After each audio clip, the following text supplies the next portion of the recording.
Okay, so we're back on it again today. We've got our shims, so we can shim the crankshaft and the lay shaft on the 1977 Maico MC440. So once we've done that, we can then go ahead and put the rest of the gearbox together, fit everything back into the crankcases, and then tighten them up, and then we can do things like put the clutch back in. Like I say, we've been through this once before finding the problem, so let's hope this time, once it all goes back together and it's all been shimmed up correctly, that it'll all just fit together nice, and everything will continue to work once everything's in. So we're going to last video that I did, I went through the measuring of the clearances of the crankshaft and the lay shaft. So I've got the shims. I have put the shims in. A couple of my calculations weren't quite right, or maybe the way I was measuring it wasn't quite right, but we've got it bang on now. So we'll just have a very quick look at that before moving on to the rest of the job. So in the previous video you should have seen that basically I got the lay shaft, which is this shaft that goes here, and I wrapped a piece of wire around the bottom of the gears, and we've bolted the crankcase back together. We're using a dial gauge to measure the movement of the shaft here. So basically you can see it's at 70 there, so that's, and as we pull up on this, so we're going to 90 there, so that's a 0.2 mil movement, and the movement we were looking for was between 0.1 and 0.2. so basically I've got some shims.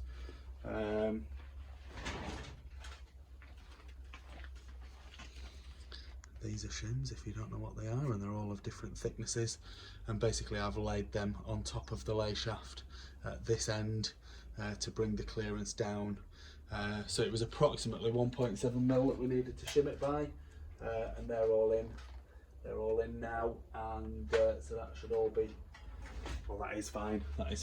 We've done a similar thing with the crankshaft, but to measure the clearance of the crankshaft, we turn the engine onto its side. What can you see there? So there's a gap here, and so we've used so tap this side, the transmission side of the crank, so that the crank goes as far across as it possibly can. Then use a feeler gauge in here to work out what measurement we've got there, and then tap it back across this way, and then measure it with the feeler gauges again.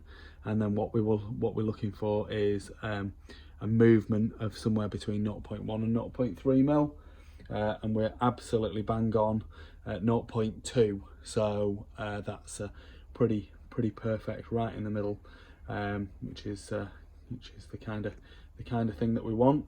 So now that's done, I'm going to turn this back onto its side, and we're going to take this crankcase side back off, and then we can put the rest of the gearbox in. So that's the output gear, that's where the sprocket goes on the outside, and then we've got the rest of the main shaft here, which is going to go in, and then obviously in between these bits and pieces we've got the selector forks, and the dowel that holds the selector forks in place. So we'll go ahead and do that now, and then we can bolt the crankcase back together.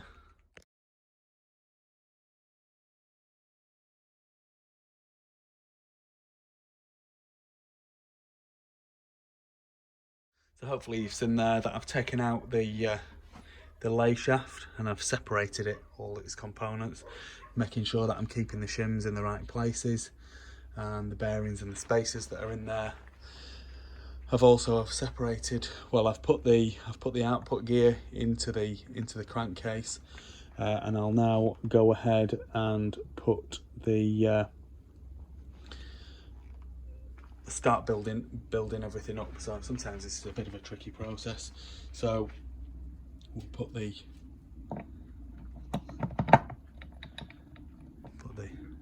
first part of the lay shaft in, and then we'll take these gears off the main shaft,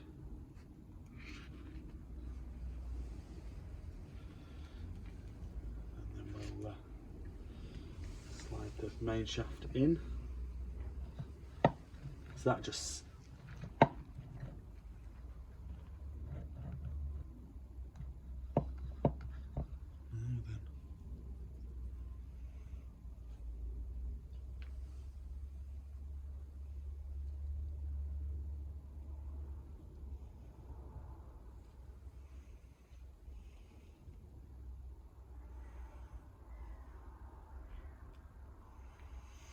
okay, so it appears that I have done something wrong here, so I'm going to have to consult my parts diagram to work out which of these two gears goes in first,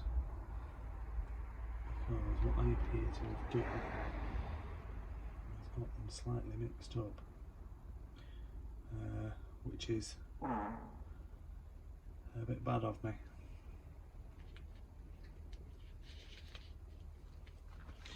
Okay, so in all honesty, I should have just been able to work that out for myself. So this is the gear that goes in first. It's got the it's got these parts of the gear which engage to the output gear. So we're going to put that in, and that particular gear has a selector fork associated with it, which slides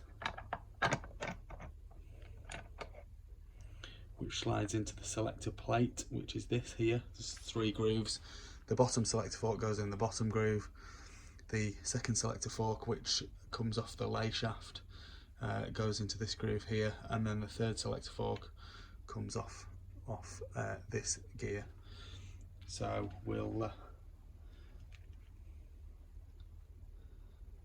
slide the lay shaft in now. Let's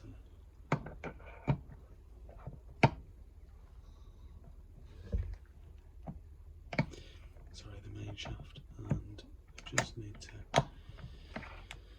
change something again on there. Sorry about this, but this is all part of the fun, as I'm sure you all know. There we go.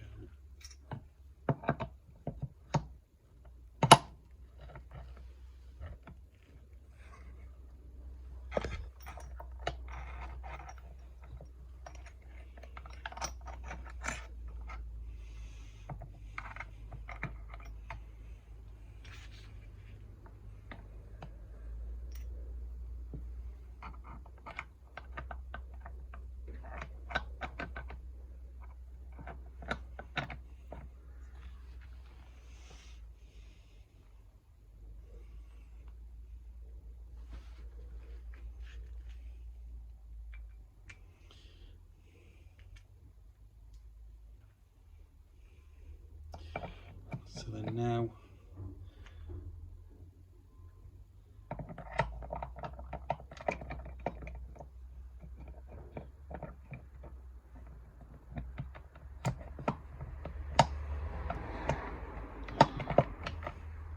these gears can go in, and then the second selector fork, I just hope I can slide that in. I probably can't.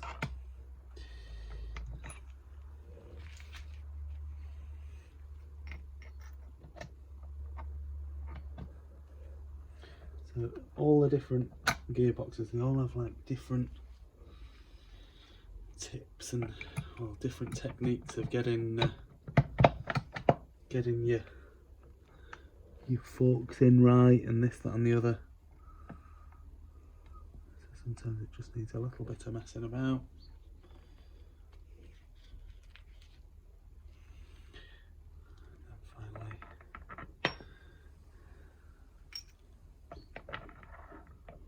last gear on the main shaft.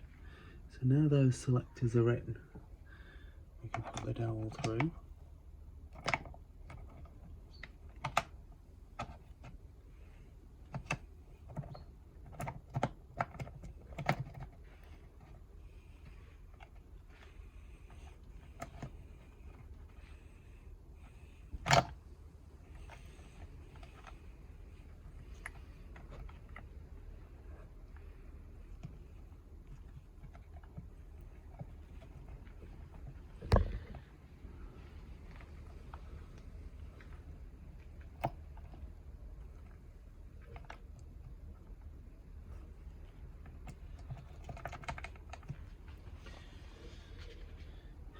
Finally on the lay shaft.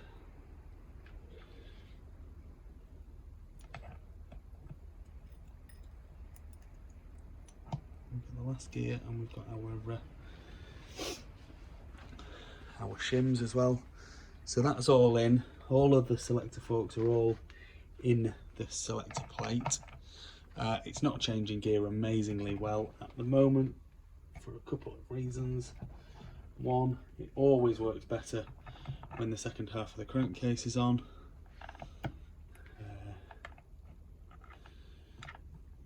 Just holds it all together properly.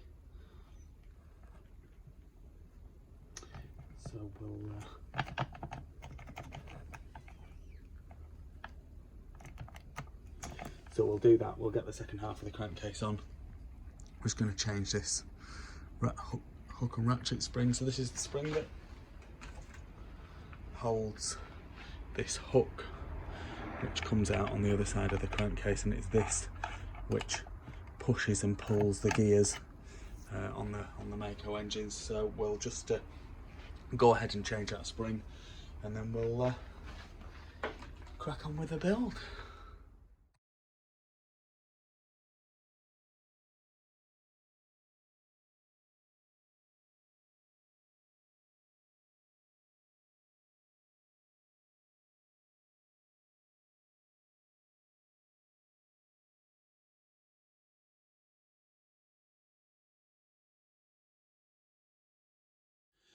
So we've tightened all the crankcase bolts down now.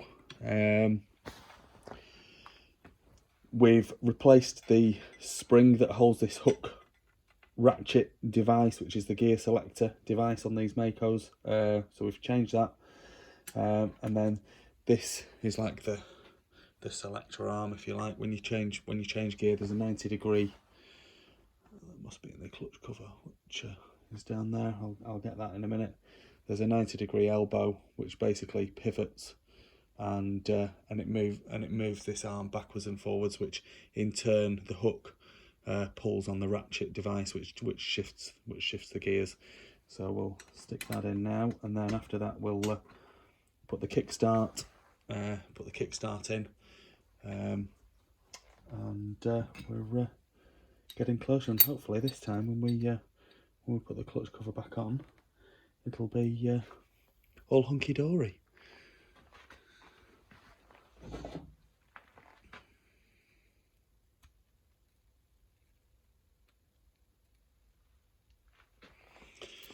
So there's a little bolt here which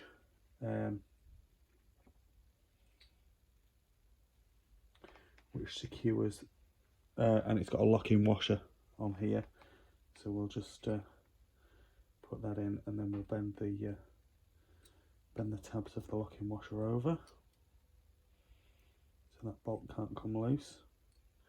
So we might just stick a dab of Loctite on there as well, like I've done. You possibly noticed I Loctited the crankcase bolts just because they're inside the clutch housing. Don't want them coming loose, because it could cause a lot of damage if they did come loose inside there. I know that I have tightened them up, but the Loctite's just like a bit of an insurance policy, if you like.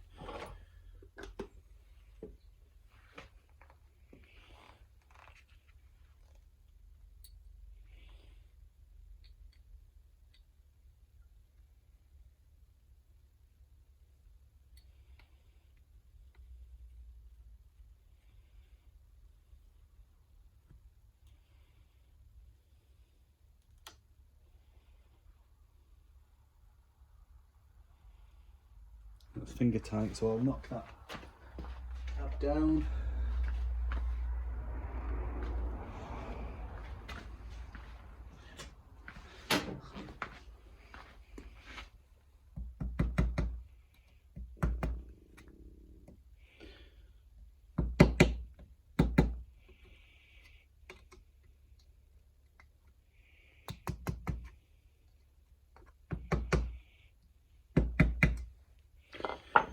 Get it tightened up.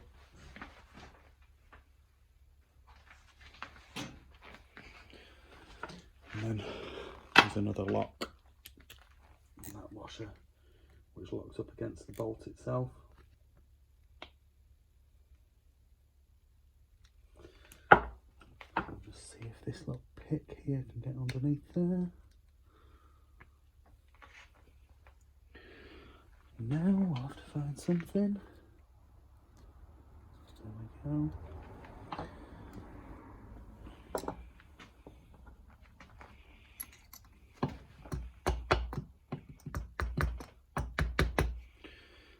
So that just basically means that bolt with the Loctite and the locking washer can't come loose and fall out, causing an issue with the clutch. Right, so here's the Kickstart. So this is the shaft that I modified, if you remember. It's got its O-ring on there, and so this little piece here fits into this slot here, and then so that would be 0 rotations, and then the actual quadrant gear stops on this piece here. But what we need to do basically is we need to turn it round an extra rotation.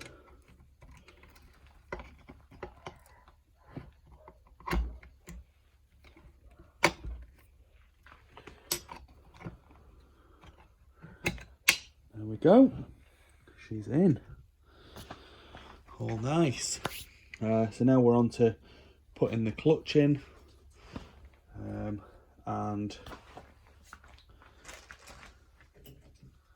a couple of new washers for that as well. So I commented that we'd changed the spring for the hook ratchet system.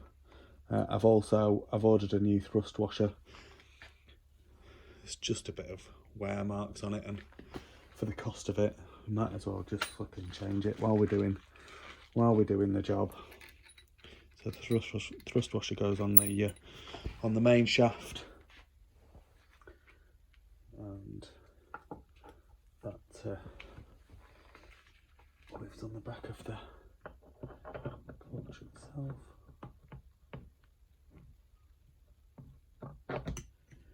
With a new triplex chain on there, I think we mentioned before.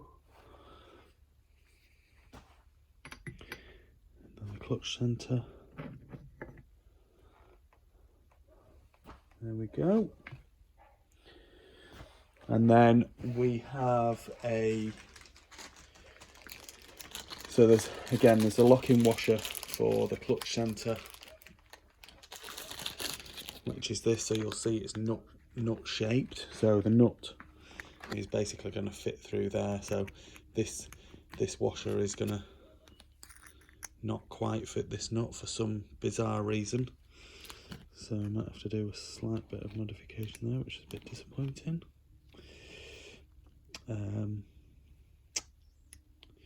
Nothing's ever straightforward with this bike. Okay, so I'll have to do a bit of modification with that. And we've also got a new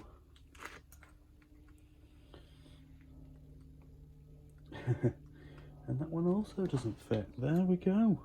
So we're on 100% failure there. So I have to modify both of them.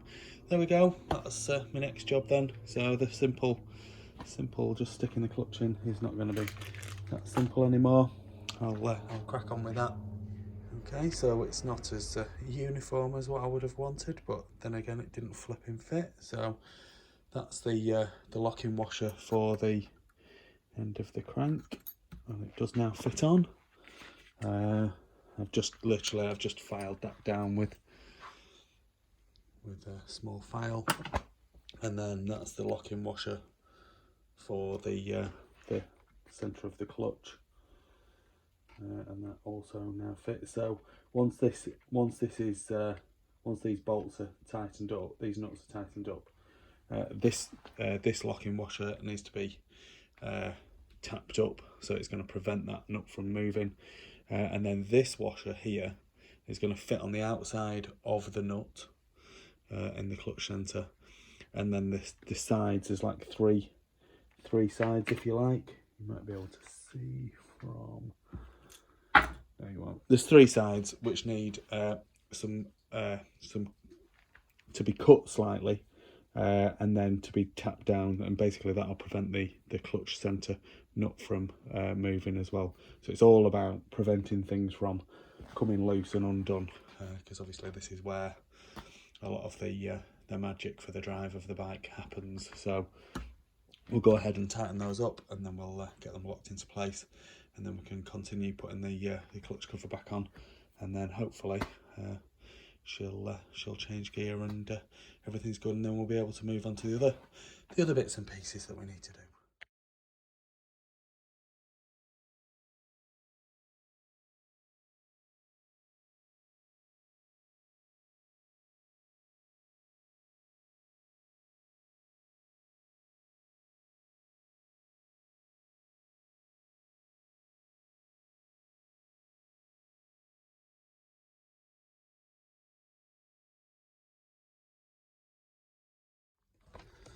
So we're back onto the rest of the clutch now. I don't know if you remember these Belleville washers, whether you've watched any of the other videos. So they go in a certain order, so there's basically 2 go that way, 2 go that way.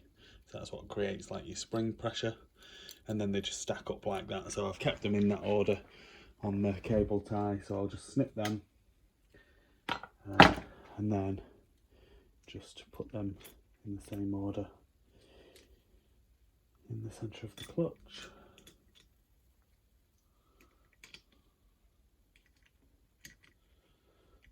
There we go.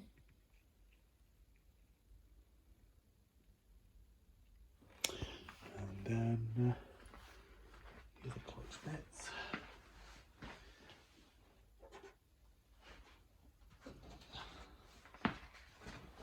Here. So I've been so enjoying this build today that I put myself some dinner in the oven. Bought some nice sausage rolls last night, and put them in the oven, and then flipping forgot, so I've burnt my sausage roll. I've burnt some other sausage rolls as well, but the one I was having for my dinner, that's burnt. So it's not good, is it? It's not good.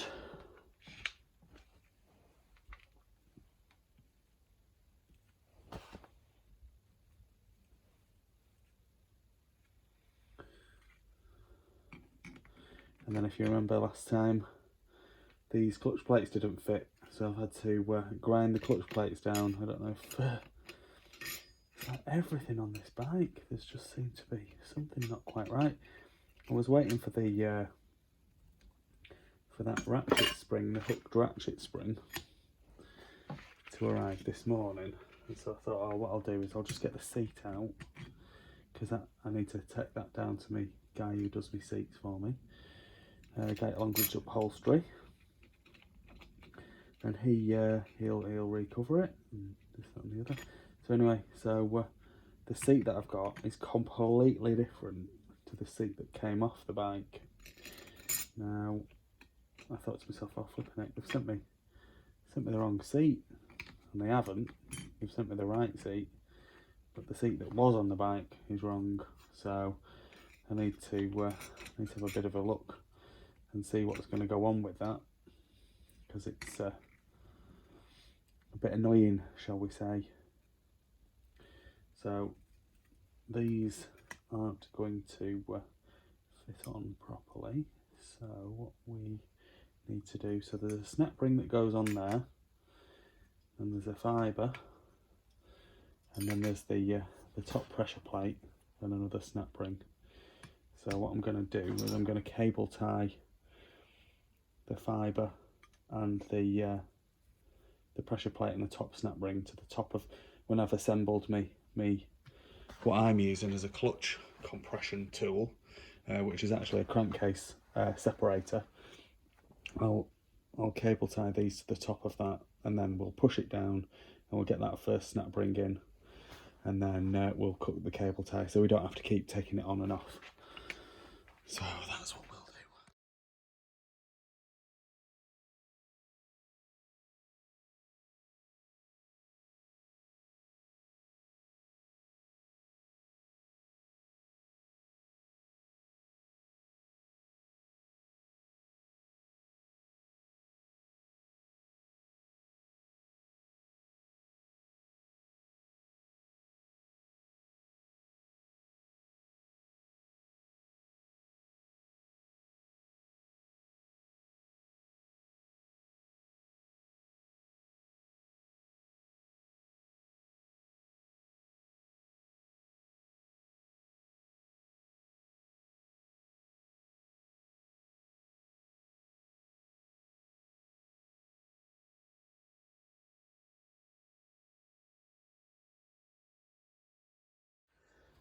Okay, so there's more and more complications with this motor. So you should have just seen that I was just putting the clutch cover on, and I thought it was just going to be a simple put the clutch cover on, bolt it down, and everything was going to be hunky-dory, because everything up to now was been since I've shimmed the crank and the gear, the gears and everything has been fine. Now you're going to be looking at this thinking, what on earth is all that blue grease on that clutch? Well, basically, when I bolt the clutch cover down, the engine won't turn over. So it's exactly the same problem as I had before. Now then, I've kind of narrowed it down to something touching the clutch cover. So I've put the blue grease on the high points of the clutch mechanism, basically, to see where it's touching. So this is the clutch cover I was using. I've got another one as well, and you can see the clutch actuator has got blue grease on it. That's what I would expect, but then there's also blue grease up here touching the clutch cover. So this is the clutch cover actually pushing down on the pressure plate of the clutch, which it shouldn't be doing. And so it's that I believe is causing the engine to not spin freely when the clutch cover's on. I have another clutch cover, and I've done a very similar thing, and you can see again the clutch cover is touching the clutch. So not very scientific, that I know, but it has told me what I needed it to know. Now I'm at a bit of a loss as to what to do right at the minute. I can only imagine that some of these parts aren't right. So there's obviously a spacing issue with the clutch. The clutch is either too high or I just don't know. Or it's the wrong clutch cover. It's possibly the wrong clutch cover. You never know with these things. I mean, it's very, very difficult to know. And unless anyone watching this has got any ideas and can comment and let me know what they think I need to be doing here, I'm not sure. For the time being, what I'm going to do, because I'm wanting to try and get the engine off the bench and into the bike, and leaving the clutch cover off is not a major issue. So what I'm proposing to do is just have a think about that, and in the meantime I'll do the top end and get the ignition installed into the bike and get it all into the frame. I can start building the frame while I'm sorting out what I need to sort out with the clutch cover issue. So that's what I'm proposing to do. So work on this side of the engine has stopped again. The rest of the engine I'm pretty confident is right. The transmission I'm confident is right. and all of that good stuff. So going to lightly bolt the clutch cover on, do the top end, get that installed in the frame, and get started on building the frame up around the engine while we work out what to do with this clutch job. Never flipping simple, this Maico. Like, I tell you what, it's ridiculous, the number of little problems. I mean, from the tiny things like the locking washers yesterday, that I bought brand new ones and they didn't flipping fit and they needed modifying, the flipping clutch plates and this, that and the other. Now the clutch is touching the clutch cover. It's ridiculous. Anyway, moving on. Please like this video and subscribe to my YouTube channel. Just search Phoenix Motos.